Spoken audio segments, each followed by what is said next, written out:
Anyway, we're going to firm up your understanding of conservation of energy. Today will be the day that we really put all the pieces together and then wrap it up with a bow and we're done. And then the remainder of this unit is really going to be focusing on, so if you recall over here, conservation of energy occurred in what sort of system? Isolated or non-isolated? Robert? Isolated system, no interference, no Dumbo the elephant.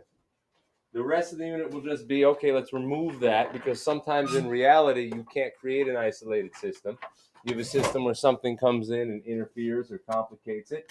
So that's what we'll do. And that's where that concept of work comes in. And so that's a pretty straightforward process. So we're almost done with this unit. It's a pretty quick unit. And you will find the math is not too stressful. Probably the best way, before we even look at this page, probably the best way to really make sure you know what you're supposed to be doing, it's called the nuts and bolts, is W7.4d. Now, pull this homework. If there were ever a moment today that you should align every bit of your internal focus with what's actually happening in your external world, it's the next 5 to 10 minutes. So if you have to get up and do a few jumping jacks, do it. To stick your head out the window and breathe, do it. If you have to power off your phone so it doesn't buzz in your pocket and tickle you, do it.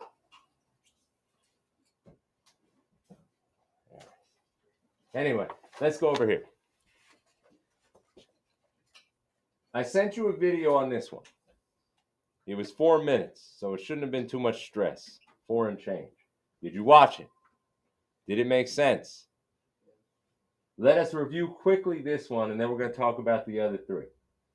There's, it might even do us well to pull some of the information out of here and re-talk it. Even if this is easy to you, let me pull all this information out of here. And let's just re-talk this one. What we have are the list of givens. There was one given here I mentioned in the video that you had to pay a little extra attention to, and that's this one. It rises uphill to a maximum height. So you have to know something about an object when it reaches its maximum height. Mike, what's that? No, I'm not asking what the height is. If I tell you if I don't give you any magnitudes at all, I say something is moving along, it goes up a hill to its max height. There is a given in that comment. Yes, that's an important one to realize. So I put the little asterisk there. So that's good. Okay. Now, the way you know that this is an energy problem,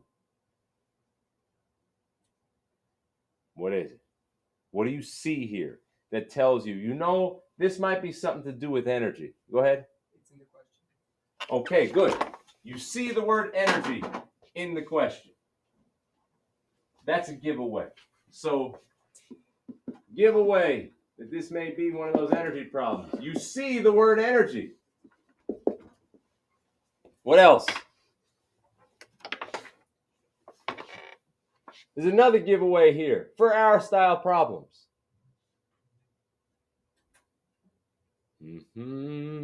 I said it in the video. Philip, how many objects are we working with? 2. No, 1. Really, there's one we're focusing on. Yeah, there's a hill and there's an earth and all that. There's really one object we're focusing on. What is that one object doing? Loosely speaking. Moving. Even better, I'll say it this way. One object that changes location. So you said moving, that kind of covers it. But one object that changes location. When you see these two, this may very well be an energy problem. Now remember, energy is a tool. Conservation of energy is a tool that allows you to figure out some details, some measurables about a scenario. Remember when we did the throw a ball up in the air? Hello? Like a throw up problem, vertical launch, or a throw down, or whatever else. We always said we get the VI, the VF, A is 9.81, here's the distance. Those also were problems where one object changed location. Do you think you could do those problems with conservation of energy? All that kinematics we did in the fall, do you think there are many of those we could have done with conservation of energy? The answer is yes.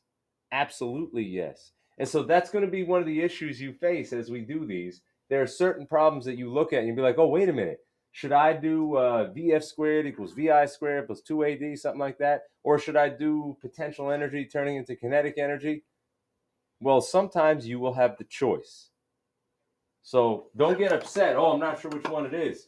You could try one, and if you get stuck, try the other. All right. Once we realize this conservation of energy, what should you write down first? Ellie? ET before equals ET after. Now, I truly think through what we are doing right now. I know you've done this problem. I know you've watched me talk about this problem, but think through it again right now. Rehearse it once more. The parallel up here to the momentum scenario. When we did momentum, the momentum was broken up into different objects. It was held by different objects. You remember that? There was like a Corvette and a garbage truck. When we do conservation of energy, it is often broken up not by different objects, but into different forms. So instead of saying, oh, we got the garbage truck, we got the Corvette, here you say you got height energy, you got speed energy, you got spring energy. It's broken up into its different forms. So some of you will realize quickly how to start like cutting out the pieces you don't need. But on this homework, I didn't want you to. On this homework, I wanted you to be very serious about, okay, total energy is gravitational, elastic, speed or kinetic, and internal. Before whatever happened. And then afterward, total energy is gravitational, elastic, kinetic, and internal. Now at this point, again, you may have done this already, or you should have done this already, but let's go at it. You have to decide what is zero. Let's go. Jeremy, zero, yes or no, and why? Yes. So It doesn't have height. Okay, I'm talking about this one. Is this zero? You said yes? Yes. And the reason? Doesn't have height. No height. PE requires height. PE equals mgh. The height is zero. Boom, it's gone. Next one. Rob, PES. No, there's no spring. So is it zero? Yeah. And the reason? It has no spring. No spring. Okay, PES requires you have a spring with a constant and also some change in its length. All right, let's keep going over here. KE, Lucas. Yeah. Why? Because it has speed. And? And mass. Good. It has both mass and speed. Here's that VI. That one we leave alone. All right, Margaret, Q. No. Why? Because it's not moving yet. You're close. Can anybody say that? I mean, this one's a little bit of a fine point. That's why I really want you to think about this one. It's not that it's not moving yet. I mean, it is in motion. But at the moment we say start, which is like right here, this is our before. At that moment where you hit your stopwatch to start, what has it not actually done yet? It's not that it's not moving.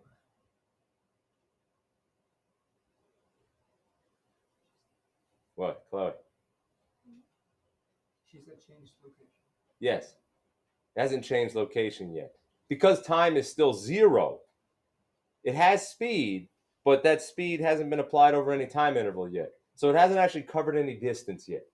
And you don't generate friction unless there's the rub. You got to have some level of distance.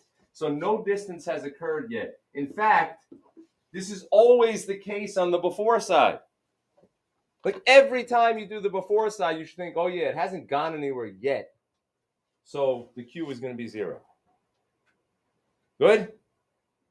Everybody okay with that one? Irina, you good with that? All right, let's go to the after side. Caitlin? Yes, because it is not gravitational force. Say it again. Why? And yes, good. After is over here. Yes, because it's got all those things. Thank you. Including height. Next, PES. Claire? Why not? Okay. Next, KE. Ellie? Why not? Good. The speed has gone down to 0. And Luke, Q. Yeah, that's what we're solving for. Well, that's one way to know it's what we're solving for. And what's the other way to know? It has moved the distance. Well, I mean, There's a simple word. What word in your brain should you connect with Q in this course? In chemistry, you connected a flame with Q. In this course, friction. Luke, was there friction? Yeah. I mean, it says right here, along a rough surface. That means there's friction. Boom, that's the whole thing. So if you want to rewrite this line, the KE before is going to be the PEG plus the Q after. And then, of course, your job is very simple. Since they gave you M's, V's, and H's, you just plug in. 1/2 M. This is going to be the before side. This is the VI squared. That's to equal mg. This is the height after plus Q. Solve for Q. So hopefully at that point it's a piece of cake. You know, I don't want to spend time talking about the algebra. If you want practice with the algebra, you just got to, come through. Tutoring or whatever it is. What are you doing? What's up, Mike? you don't want to say skipping that second step and going straight to To this step? Yeah. My only concern right now, since you are new to this, is by jumping to that step, you are going to be correct, depending on who you are, somewhere between 50 and 90% of the time. You need to be correct 100% of the time. So if you are correct 100% of the time, then you have earned the right to skip to that step. All right? Truly, that's what I mean by this. I mean, this homework is 4 questions. If you're wrong once, that's a 75. So if you are correct 100% of the time, then you can feel free to jump to this line. This one is your permission is, here's your ticket. Ticket to skip this step is you need to be 100% accurate. If you're 100% accurate when you do these, fine, you can skip to that line. Okay? If you're not, go back to the previous line and write all the energies and think through, because that's the part you missed. If you, for example, came over here and you put one single mistake means you conceived this wrong. So you have to go back and you have to look at each one. There was no height, there's no this, there is that. All right? So don't take it lightly. Don't think I made one mistake. I skipped here. It saved me 12 seconds and I made one mistake. It's not a big deal. No, it is a big deal. So that'll be up to you. All right, let's look at this one. So Mike, this one will be the test, right? Let's see. 0 mistakes, then you're encouraging that 100%. All right, let's go over here. Let's set this one up. What do we have? So I'm going to be very quick about it. So we got a mass. They told us frictionless. That means something. It's assumed release from rest. Determine the speed at position D. Okay. Now, anybody see why this might be a conservation of energy? And there's a couple of things that give it away. The same exact things we said on the previous page. Robert? What? Allie? Okay, you see one object, starts here. One object, change location. What else do you see here? There's something else. It's the same exact thing we said on the other page. Rob? No, that's fancy already. How do you know this is a conservation of energy at all? Oh, I think that's what you're saying, right? You see the word energy. The word energy is written here. The other thing is this. How else are you going to solve this problem? Philip, you all right? Yeah. Hold on, I just want to, no, but I want to make one comment. I don't want you to miss this one comment. Then go. The comment is, how else are you going to solve this problem? If you think you're going to do it with kinematics, what's the acceleration of the ball rolling down a hill? Is it 9.81? Really? So when a ball rolls down a hill, it's the same as when the ball free falls, not touching anything. Yes or no? Frictionless, yeah. You sure now? That's what I put. That the acceleration of the, you did this with kinematics? No, I divided it between C and then did before and after. No, that's, you did it the right way. You said G was 9.81. G is gravitational field strength. That's due to the Earth. You and I agree on that. My question is, can you claim that A, the acceleration that this ball actually experiences is 9.81? And that's what I want you, this is a fine point. G is 9.81 newtons per kilogram. Absolutely. Is A 9.81 meters per second squared?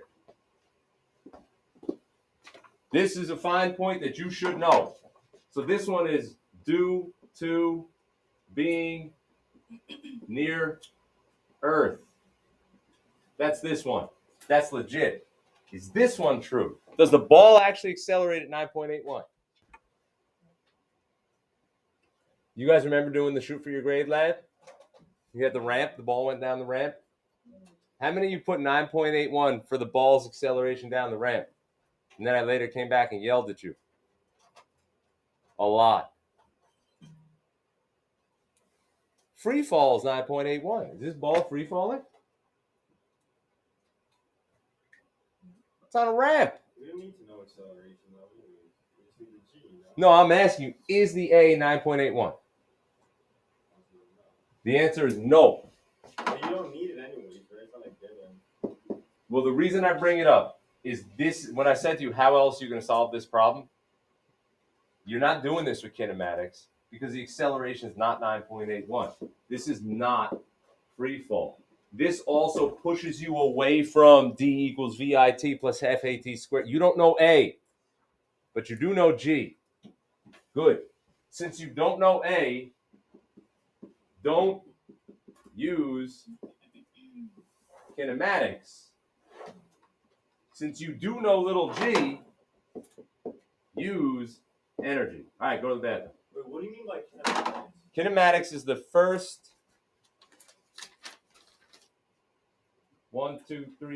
5 equations on the back of your reference table. Thank you. Good. You're welcome. Really, it's more than that. It's 5, 6, 7, 8, I guess. Kinematics is like first 8 equations on PRT 6. It's not that you can't do it with them. You can, but it's a mess. Anyway, let's go back to business over here. So, how are we going to do this problem?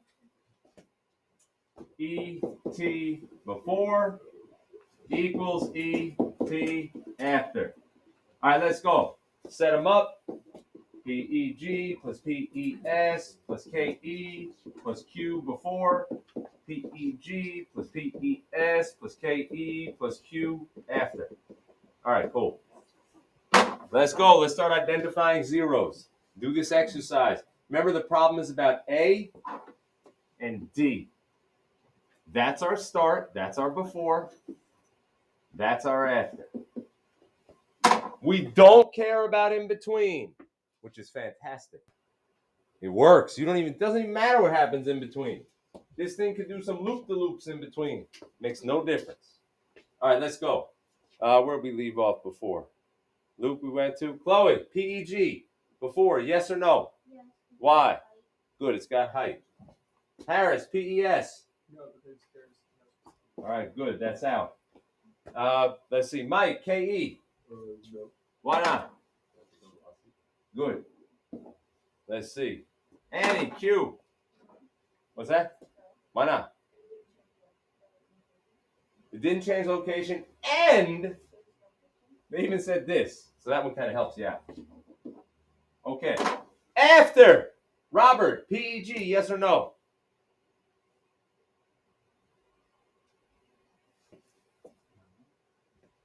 Explain, Robert.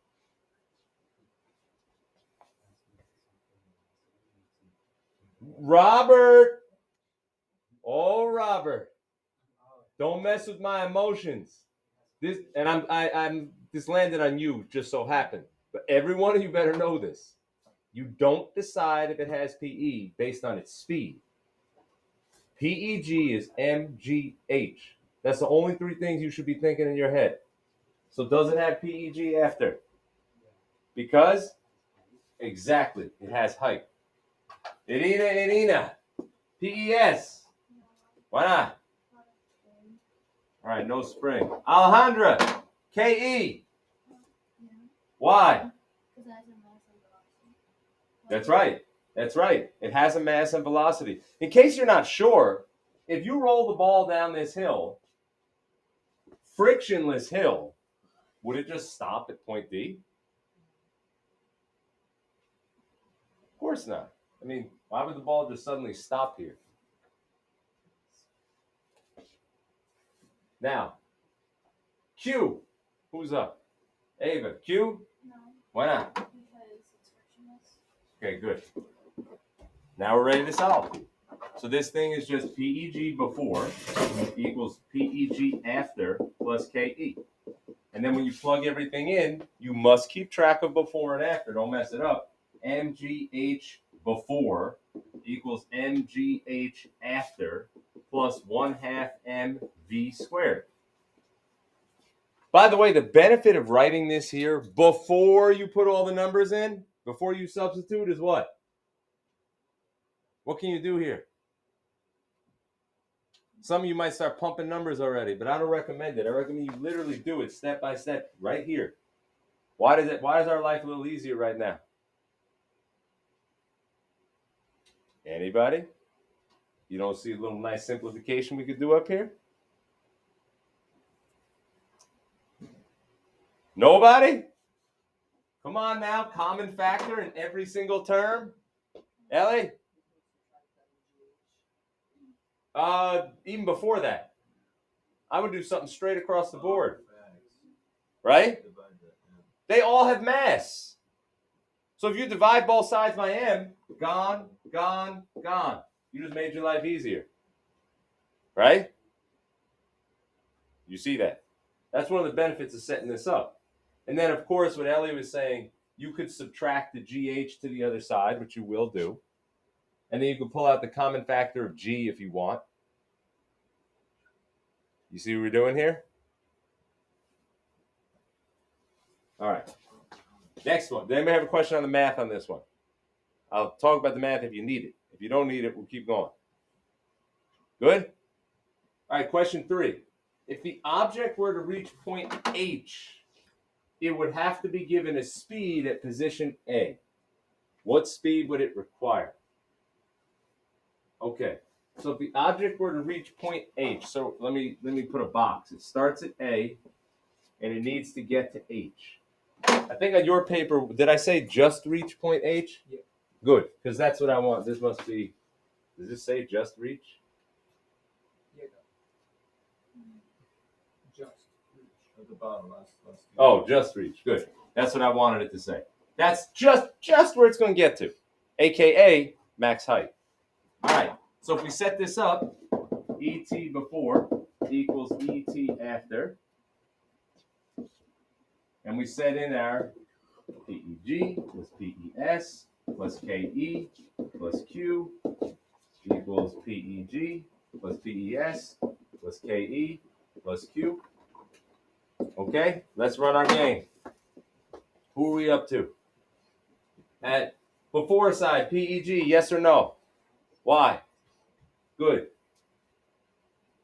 Friend, PES, before, yes or no? Good. AJ, KE, before, yes or no? Why not? I wouldn't bother looking at your work. I would look at the problem right here in front of you.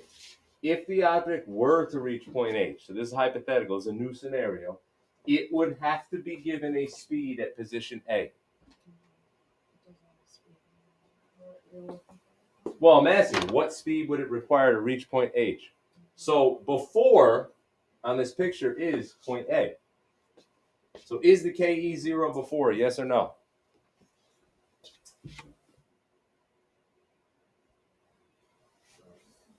It says it would have to be given a speed at position A. That means at position A it has a speed. You all see this one? Do you have KE if you have speed? And mass, and it does have mass. What about Q? Philip?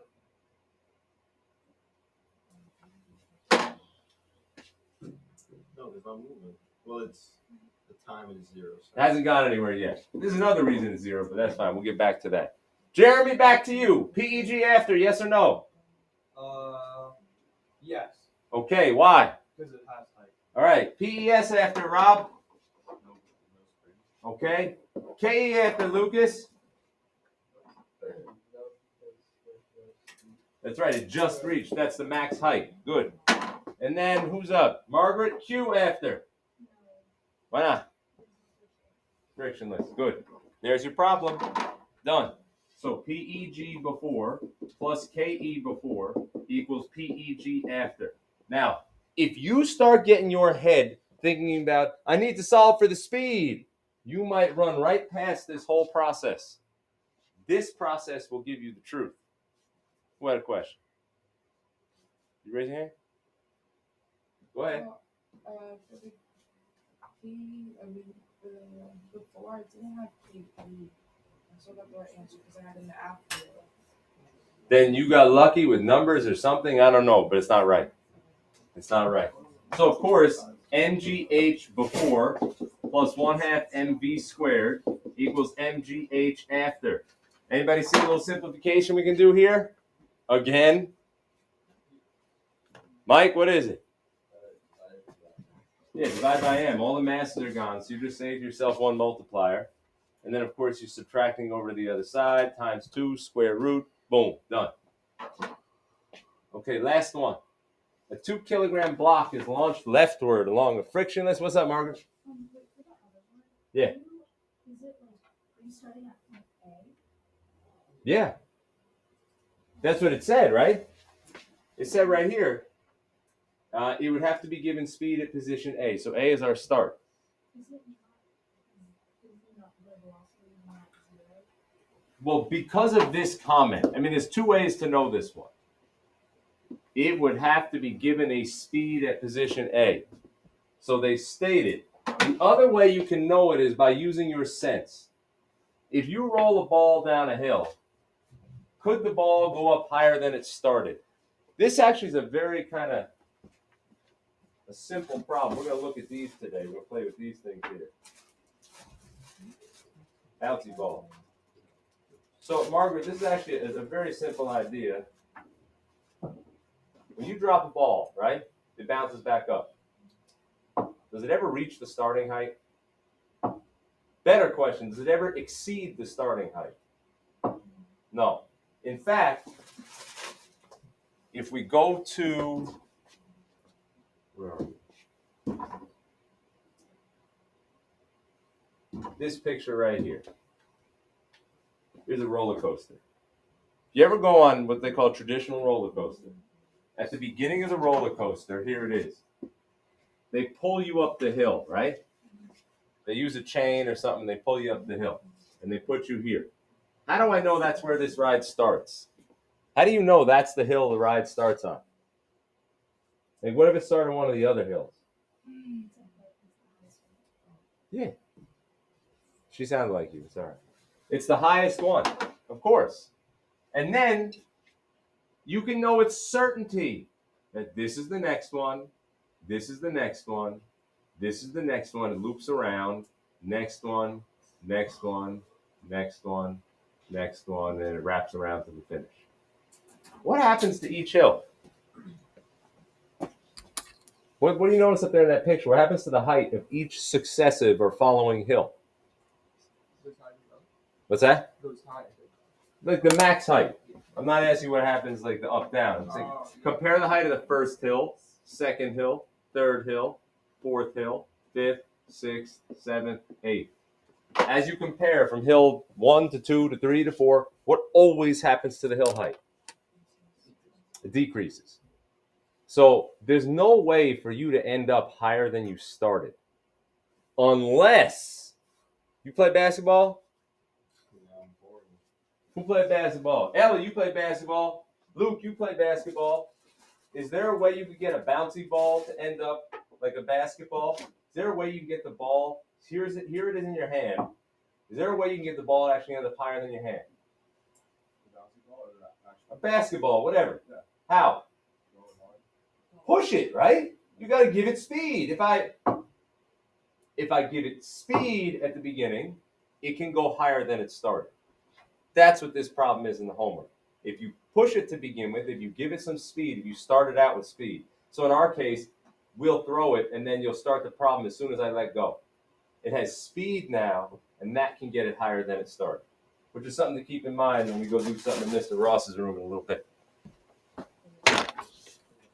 Okay. So there's got to be KE in the beginning if you want to get up higher than you started, or a spring or something. All right, this last one. Of course, we have our conservation of energies here, object in 2 different locations. And notice here, do they say the word energy? There's no mention of the word energy. But look at what they're connecting. They're connecting a spring, X, with a speed, V. You don't normally do that. Energy does it, though. ET before equals ET after. All right? So, let's run these real quick. Who do we leave off on? Mike, was you the last one? Oh, no, Margie, you were. All right, Caitlin, you ready? PEG before, yes or no? Why not? What's that? There's no height. Boom, done. PES before, Claire, yes or no? Why? Boom, she said 2 things. Excellent. Not only is there a spring with a constant, but the spring is compressed. KE before, Ellie. Why not? Right, the spring is loaded. It's like the spring toy on the table. It hasn't gone anywhere yet. All right, Luke, Q. Why not? It's frictionless, and at the beginning of the problem, it hasn't gone anywhere yet either. All right, let's go. Irina, PEG after, yes or no? Why not? Boom. PES after. Robert, yes or no? Why not? Boom, you heard that? The spring is not compressed. X is 0. KE after, Annie? Why? Good. And then Mike, Q after? Why not? Good. Okay. Excellent. K. All right, so then to do this problem is a piece of cake. PES before equals KE after. Run your numbers, and this should work out just fine. Does the mass cancel in this one? All right, good. So, obviously that took a little longer than I had predicted. Regardless, do you see the method of conservation of energy? This is the what you just saw here. This is the method. The only thing left to do is just look at some examples so that you feel like you start to see it in the world. So that's what we're going to do. So this second period, let me change this to blue. We're going to live some examples of this scenario. That's all. All right, let's see. A good one to read. Yeah. All right, breathe a minute.